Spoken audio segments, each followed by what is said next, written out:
Hi, Terry. Hello, Angela. I've been thinking about the notion of false beliefs.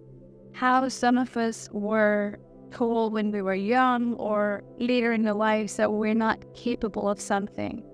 To bring this to context, I'll take a simple example of someone who's been told they're not smart enough. They will never be smart enough. And they've been listening to this well into their, beginning of childhood into their adulthood.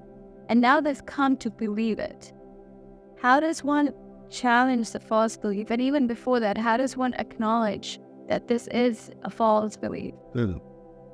Well, let me start by saying I find it kind of unimaginable that someone would tell a child, let alone their own child, you're not smart enough to do something or be something. But I gather that's the way a good portion of the world raises their children. And that's as it is.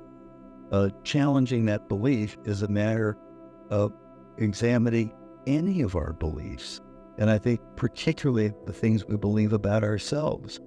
I did a little video some time ago called Don't Believe Everything You Think. And I think that's an important point and worth stressing. And particularly the things you think about yourself.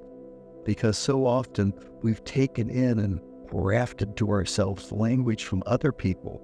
And their observations may be significant, they may be irrelevant.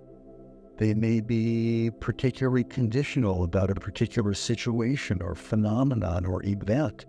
And we tend to take these things in and generalize them and think they have to do with our being as a whole, and they don't. So the things that we think about ourselves, particularly if it's common language that we're used to hearing about ourselves, are things worth examining and challenging. Not just accepting them and not just rejecting them, but really looking at them and seeing where did they come from? Why did they arise? Why do we believe them? And what are we going to do about it? And that whole thing is really a matter of taking responsibility for being who we are. Yeah, I think that's totally on point, because we often get caught up in that false belief that we don't even take time to pause and say, is it really who I am? I know people who have spent much of their lives trying to be someone else because they've been told things about themselves that they took as true that were just very conditional. Yeah.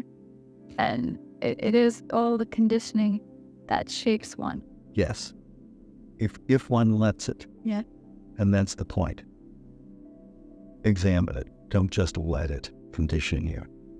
Thank you. Thank you, Angela.